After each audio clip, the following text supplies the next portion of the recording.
आप देख रहे हैं खबर फास्ट और मैं हूं कायनात अंसारी। चलिए रुक करते हैं इस वक्त की बड़ी खबर का। आ रही इस वक्त की बड़ी खबर राफेल से जुड़ी। अंबाला की हवाई सीमा में पहुंचे राफेल विमान। इस वक्त की बड़ी खबर, राफेल फ्रांस से पहुंच चुका है भारत। थोड़ी देर में राफेल विमान करेंगे लैंडिंग। अंबाला के एयरबेस पर लैंडिंग होगी थोड़ी ही देर में। अब से राफेल विमान की चप्पे चप्पे पर चीता हेलीकॉप्टर रख रहा नजर। अंबाला में लैंडिंग के पहले हेलीकॉप्टर की रैकी। अंबाला की हवाई सीमा में पहुंचे हैं राफेल विमान और अब से थोड़ी ही देर में करेंगे लैंडिंग। अंबाला एयरबेस पर लैंड करेंगे राफेल विमान। साथ ही निगहबानी में 2 सुखोई भी साथ भर रहे हैं उड़ान। चप्पे चप्पे पर चीता हेलीकॉप्टर रख रहा नजर।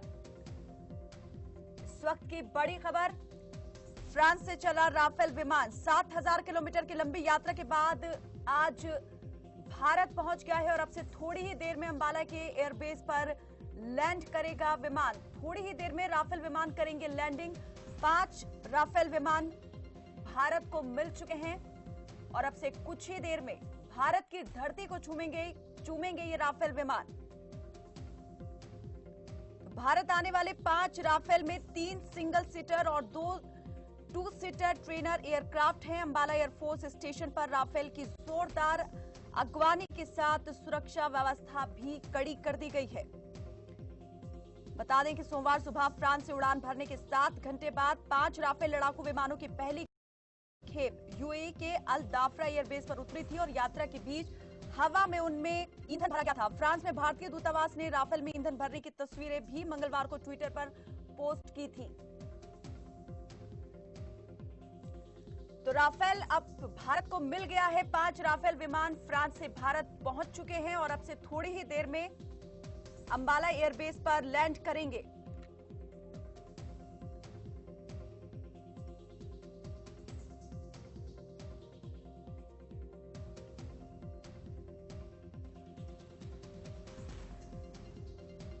हमारे साथ रक्षा विशेषज्ञ मेजर टीसी राव जुड़ चुके हैं। सर, बहुत स्वागत है आपका।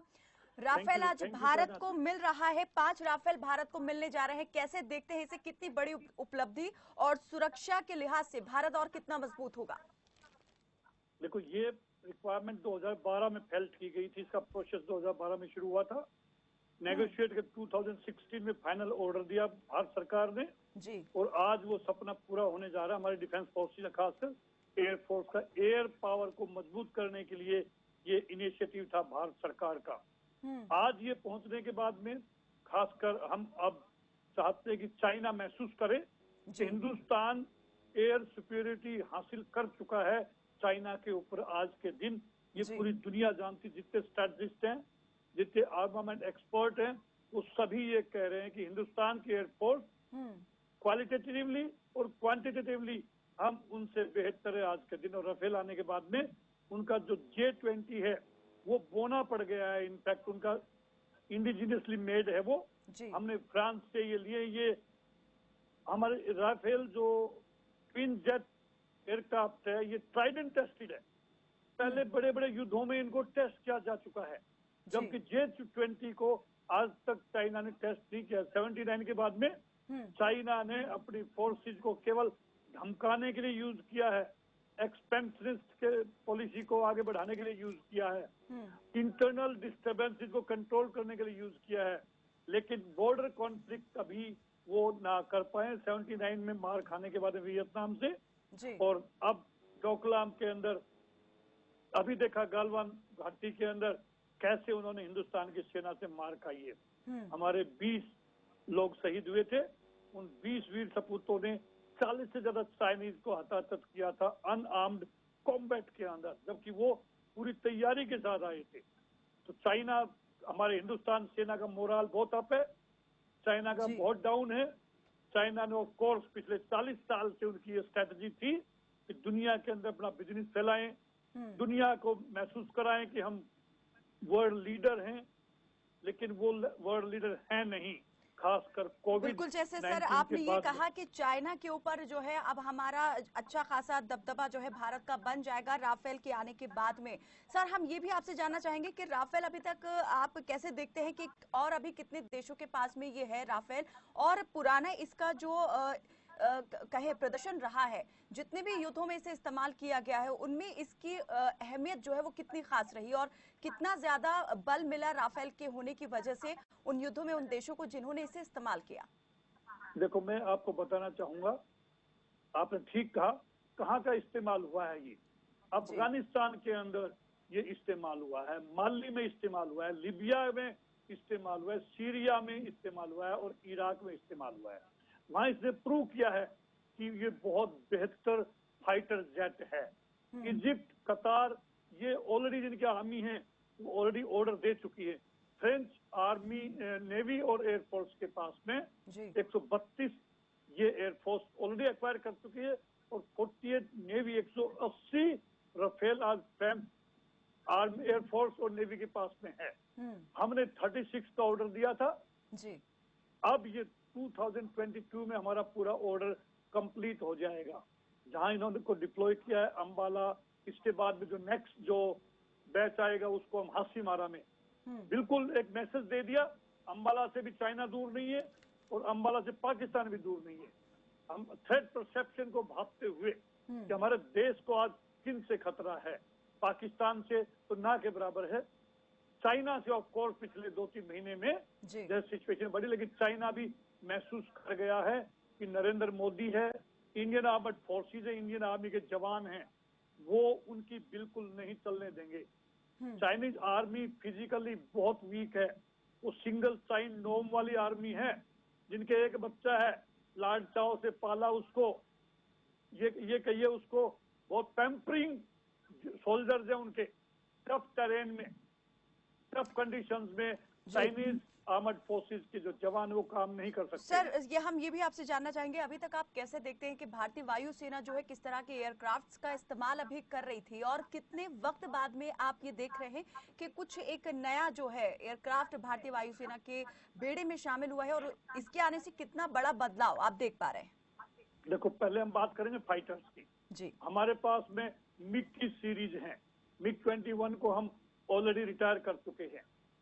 अब उसके बाद में हमारे पास जगुआर है, मिराज है, सुखोई रशियन मेड है जो कि बहुत बेहतर। अब देखो 2 सुखोई इसके साथ में आ रहे हैं, जो हमारे 5 एयरक्राफ्ट हैं, इनको एस्कॉर्ट करके 2 सुखोई लेकर के आ रहे हैं। तो पहले भी हमारी एयरफोर्स इतनी वीक नहीं थी, पाकिस्तान पे तो आज भी हम सुपीरियर हैं, अगर हम राफेल को काउंट ना करें तो उनके एयरफोर्स हम बहुत भारी पड़ते हैं।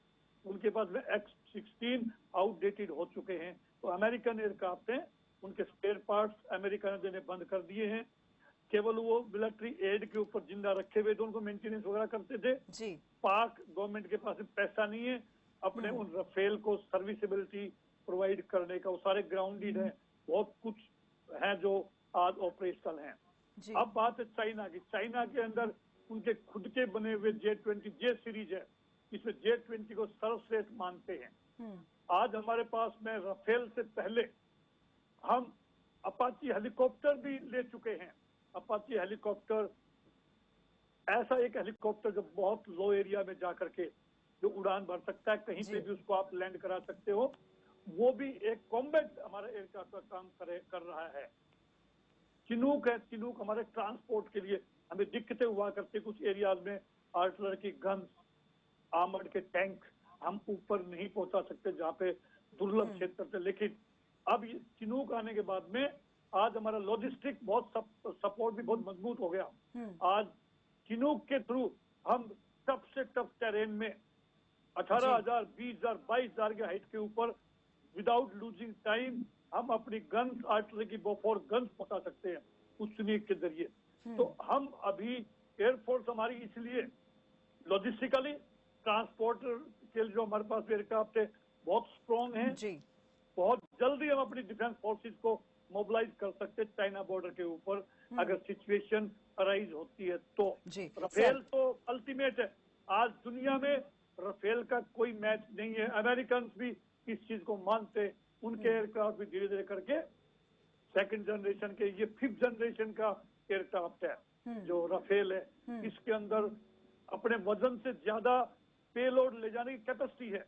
मिसाइल, ये न्यूक्लियर डेटरेंस भी क्रिएट करता है, ये न्यूक्लियर वेपन्स भी कैरी करेगा अगर जरूरत पड़ी तो। इसके बाद में इसको हम शॉर्ट और लॉन्ग मिशन के लिए भी यूज कर सकते हैं। 9 टन पेलोड की कैपेसिटी है इसकी, तो जहाँ पे ये सामान ले जा सकता है, आर्म्स एम्यूनिशन, खासकर मिसाइल। ये air to air, air to ground, air to sea attack कर सकता है राफेल के अंदर। तो सर कुल मिलाकर ये कहें कि अब जो है भारत की जो वायुसेना है वो और ज्यादा मजबूत हो गई है, और इसके आ जाने से, राफेल के आ जाने से जो दुश्मन घात लगाकर बैठे हुए थे सीमाओं पर, अब उनके मंसूबे जो हैं वो भी कहीं ना कहीं नाकाम साबित होंगे, क्योंकि राफेल जो है घुसकर मार करने में भी बहुत ज्यादा कह सकते हैं कि इसकी क्षमता जो है बहुत ज्यादा है। बहुत बहुत शुक्रिया टीसी राव जी, आप हमारे साथ इस तमाम बातचीत में जुड़े, बहुत बहुत शुक्रिया। और इस वक्त हमारे साथ